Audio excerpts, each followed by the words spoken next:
Before you watch this video, understand that I know that you know that I know that YouTube is a corporation and they have the right to boot or censor whoever they want, but that still doesn't change the fact that they're a bunch of fascist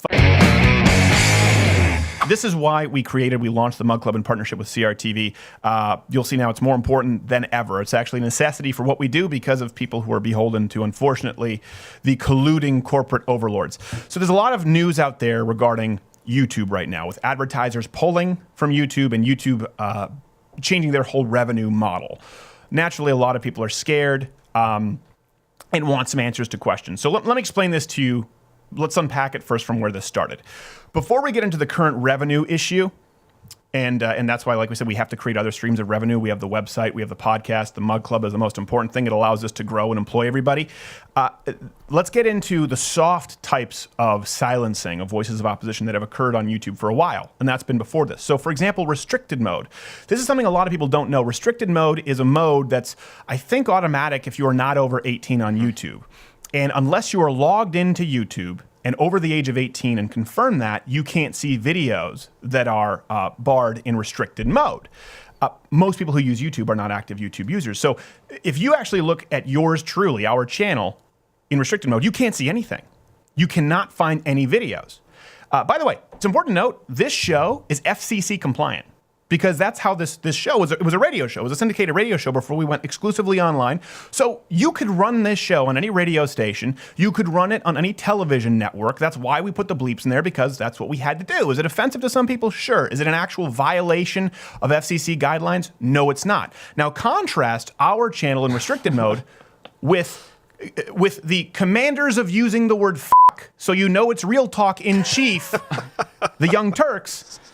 Look at this. Everything shows up. You could hit load more for days. You could just hit load more for days. And their lackey, Kyle Kolinski, there is totally available. These shows are far more profane. They'd be an R rating in a film or a mature viewership on television. No restrictions there. Something even more important, this is like we talked about earlier with the education, the industrial educational establishment, where Bernie Sanders wants us to funnel more money to these schools without choice. Put our channel in restricted mode. We have students sending us this all the time. So Young Turks available in colleges where Cenk simply says, this is bullshit. Our channel where we list our references and sources, for example, on a 15-minute video as to why democratic socialism doesn't work, or the history of single-payer healthcare system, things that are actually informative, not allowed on college campus. And or high schools, actually, too. I've seen Prager University videos, which are some of the most benign on YouTube. Now, we're doing this to try and paint a picture where it's not just, well, you said some naughty things. No, even conservative videos that are effective that don't say naughty things are restricted, and then leftist videos that do say all the naughty words and all the nasty things and all the hate speech. I can't use that phrase unironically. Sorry about it. It's unbecoming. Don't do it. It doesn't happen to them. Now we get to the point of revenue. So YouTube has constantly been trying, for those who don't understand this, I know it sounds a little bit technical. For people who don't understand, YouTube has been constantly changing their algorithms as far as who gets revenue. They invite original content creators onto their platform. People like us created YouTube, and they would give us a revenue split of the advertising. They keep trying to change it because YouTube isn't profitable. And so it went to percentage of videos viewed, and then it went to overall time viewed. Now, why is that? Because YouTube, in trying to appeal to big corporate sponsors like Comcast, NBC, Verizon has a channel. Yeah. Has a channel that's sponsored Seriously Something.tv. It's literally the social justice channel. It is the worst things you hate about social justice videos. That's what they do. And it's unironic. It's like you flip it on, it's like, yep, fat glasses feminist talking about patriarchy. Thanks, Verizon. I can hear you now. And so in order to try to appeal to them, they say, well, look, they go, we need most amount of time watching your videos. Well, what does that do? That means people who upload a video maybe once a week, maybe a couple times a week, original content creators, they got pushed out because they don't have the ability to compete with, say, CNN or MSNBC, who put out 20 videos a day, or the Young Turks. And that's why we've been putting out videos consistently every day. Behind the paywall, you get the full show. loudwithcrowder.com/mugclub, and then we put up clips on YouTube so that we're consistent. We're pretty fortunate in that we're able to compete on that playing field, but a lot of YouTubers aren't.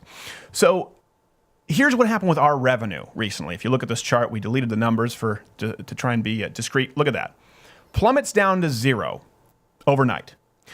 And our watch time is over 8 minutes in this channel. If you actually look at the podcast, it's 35 to 40 minutes. So it's changed because we have some videos that are 2 or 3 minutes. We've done everything right. We don't have any hard copyright strikes on our channel. We don't actually violate fair use. We don't do clickbait. People come to our videos, they watch the videos for a long amount of time, and they watch our videos more than, for example, the Young Turks or CNN or Late Night with Seth Meyers organically, and YouTube still wants to try and force people like us out. That's the thing. If you look at the YouTube trending homepage now, and this is what's crazy, you can find like Late Night with Seth Meyers or Samantha Bee homepage YouTube trending for days, and it has a couple 100,000 plays. Yeah. Something else we noticed, a big reason for revenue drop, certain videos were demonetized on our channel. So let's give them all our videos on Islam. Nearly all our videos regarding Islam were demonetized, okay? Let's just assume you don't believe in a form of ideas or criticizing an ideology. You think that any kind of negative speech of Islam should be banned because they're liberal and that's what they want to do. It's at least consistent with their worldview. Fine, let's give you that. But something else we noticed, almost every single video we have critical of the Young Turks has been demonetized. Now, if you want to talk about hate speech, which is a silly term that doesn't mean anything, is putting on a wig and doing an impression of the Young Turks, again, FCC compliant in that it's bleeped out, doing an impression of the Young Turks in a sketch that could be seen in any late night program, is that really a violation of hate speech on YouTube? Is that really something so offensive that you think advertisers would want to pull? And by the way, if advertisers would want to pull, guess who would want to advertise on there? All kinds of channels, all kinds of companies who don't want to be on the Young Turks channel, like the NRA. You think Smith & Wesson, you think Ruger, do you think Chick-fil-A, they want to advertise on leftist channels? No, there's an equal and opposite reaction, but YouTube often blocks out those sponsors. Every single video, almost every single video about the Young Turks that we offer up critically has been demonetized. This is proof positive that YouTube, it's not about hate speech. It's not really about offensive speech. It's not about racism. It is about protecting their corporate buddies and people who have the same vested, not only financial interests, but opinionative interests, and lying to you about it. Because they're saying, no, this is just about racism. It's just about hate speech. It's not. It's not. They're censoring anything that's negative from the Young Turks. I don't know if Cenk is making phone calls. I know the guy's pissed. I know the guy doesn't like us. I know on his show he'll call out every single gray-haired conservative Tom, Dick, and Harry not named Steven Crowder. He's terrified to come on this show. You know it. I know it. I don't know if he's personally making calls, but I do know if you look at YouTube and the relationship with the Young Turks, Politicon might as well be called the Young TurksCon. It's always Cenk debating someone and Jimmy Dore or Anna Kasparian moderating it every single year. YouTube Studios, I think in Venice or Marina del Rey, they devoted an entire set to the Young Turks. They bet everything on black YouTube at the Young Turks were going to be their news agency, and they're still featuring their content and pushing it, and people don't want it. And so now they're demonetizing other people who are filling in the market by saying, you know what, actually, you know what, you even teasing the Young Turks, that's hate speech. So we can't allow it. And that's why, listen, it started out, we saw these storm clouds coming. We created the Mug Club. We partnered up with CRTV. So you have Mark Levin, Michelle Malkin, myself, Matt Kibbe, other libertarians and conservatives there. It's less than $6 a month if you join. You don't have to. But what it does do, a lot of people are saying, well, why don't you just upload your videos somewhere else? Well, we do. We upload our videos to multiple points, but nowhere else actually pays. YouTube invited content creators on because they wanted our business because they were making money off of advertising. And then they switched the game. No other place allows for advertising. So we can upload it if you want free content. We'll always upload here to YouTube, bookmark it, check back, but it doesn't pay the bills. And something we've always been concerned with doing at this show is we just don't want to yell into a camera and go, feminists.